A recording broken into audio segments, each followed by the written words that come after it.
संत कबीर दास एक महान भक्ति संत और कवि थे जो भारतीय साहित्य और धार्मिक साहित्य में अपनी महत्वपूर्ण योगदान के लिए जाने जाते हैं। उनका समय 15वीं शताब्दी में था और वे संत मत के प्रमुख आचार्यों में से एक थे।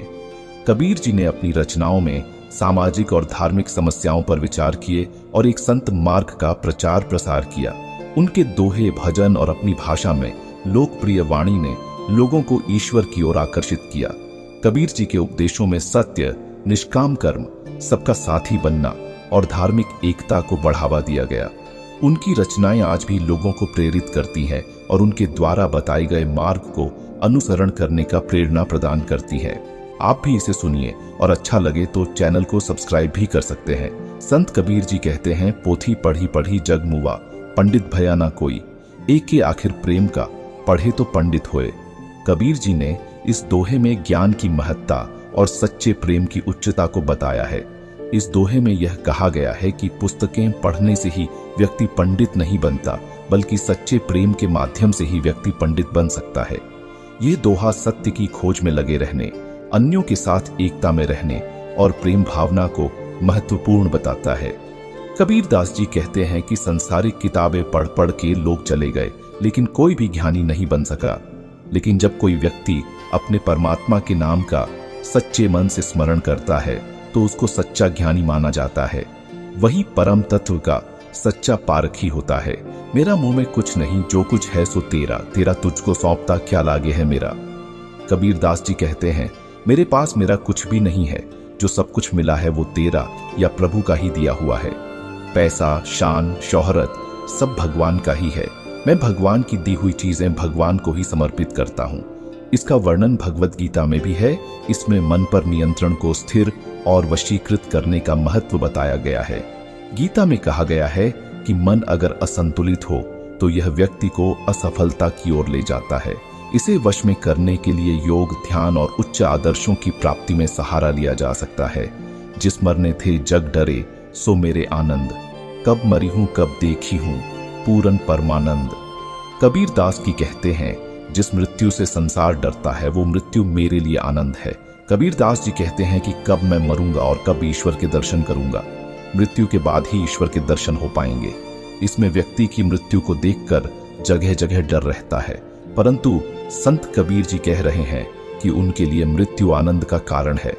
इसमें भक्ति आनंद और परमानंद की अद्वितीयता का बयान है, जहां मरना और देखना एक सच्चे आनंद का भाग बन जाता है।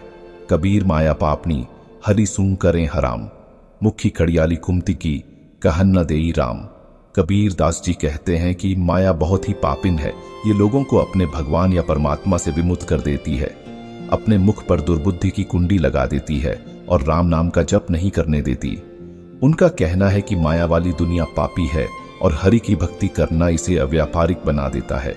इसमें उन्होंने सांसारिक बंधनों और अज्ञान की उत्तेजना की है और सत्य के मार्ग की प्रेरणा दी है। तू तू करता तू भया, मुझ में रही ना हूं, वारी फेरी बली गई, जित देखो तित तू। कबीर दास जी का मानना है कि तू कहते कहते मेरा अहंकार समाप्त हो गया। इस तरह भगवान पर न्यौछावर होते होते मैं पूर्णतया समर्पित हो गया। अब तो जिधर देखता हूं उधर तू ही दिखाई देता है। कबीर जी इसमें अपनी भक्ति और आत्मा के बारे में बता रहे हैं। इसमें उन्होंने आत्मा की अद्वितीयता और ईश्वर से मिलन की भावना को व्यक्त किया है। वे कह रहे हैं कि ईश्वर उन्हें हमेशा करता है और वह स्वयं में बने नहीं हैं, इसलिए वे वारी फेरी बली गए हैं। जितना भी देखते हैं वह सब भगवान ही है। इसमें अनन्य भक्ति और अद्वितीयता की भावना है। बुरा जो देखन में चला, बुरा न मिलिया कोय, जो दिल खोजा अपना, मुझसे बुरा न कोय। कबीर जी ने इस दोहे में अच्छे और बुरे की तलाश में बाहर जाने के अनुभव को बयान किया है। उनका कहना है कि जब उन्होंने बुरा देखने का इरादा किया तो उन्हें बुरा कहलाने वाला कोई नहीं मिला, परंतु जब उन्होंने अपने दिल की गहराइयों में खोज की तो वह खुद से बुरा कोई नहीं था। इस दोहे में सत्य और स्वयं को समझने की महत्वपूर्णता को बताया गया है। धीरे धीरे रे मना, धीरे सब कुछ होए, माली सींचे 100 गड्ढा अरतु आए फल होए। अन्य कबीर जी ने सब कुछ धीरे धीरे होने की महत्वपूर्णता को बताया है। उनका कहना है कि मन को भी धीरे धीरे संयमित करना चाहिए, क्योंकि सब कुछ धीरे होने में ही सफलता होती है। उन्होंने एक उदाहरण के रूप में माली की बात किया है। जो 100 घड़े को सींचकर फल को होने में समय लेता है। इससे हमें सब्र और संयम की महत्वपूर्णता का सीखने का संकेत मिलता है। चिंता ऐसी डाकिनी, काट कलेजा खाए, वैद्य बेचारा क्या करे, कहां तक दवा लगाए। कबीर जी ने चिंता को एक राक्षसी के समान वर्णित किया है। उनका कहना है कि चिंता व्यक्ति का मन काट लेती है और उसे चिंता और अस्वास्थ्यकर हो देती है। उनकी दोहा में वह उत्तेजना कर रहे हैं कि चिकित्सक भी क्या करे, क्योंकि कई बार चिंता को दूर करना कठिन होता है, जैसे कि एक बुरी बीमारी। ऐसी वाणी बोलिए, मन का आप खोए और उनको शीतल करे, आपहु शीतल होए। ये वाक्य संत कबीर जी की शिक्षा को व्यक्त करता है, जो कहते हैं कि हमें ऐसी वाणी बोलनी चाहिए जो मन को शीतल बना दे और दूसरों को भी शीतलता प्रदान करे। शीतल यहाँ मेंताली में शांति और सामंजस्य पूर्णता का संकेत है। ये वाक्य हमें सकारात्मक भाषा और संबंधों में अच्छाई की महत्वपूर्णता को समझाता है। बड़ा हुआ तो क्या हुआ, जैसे पेड़ खजूर, पंथी को छाया नहीं, फल लागे अति दूर। कबीर जी ने इस दोहे में बड़े होने की महत्वपूर्णता पर आलोचना की है।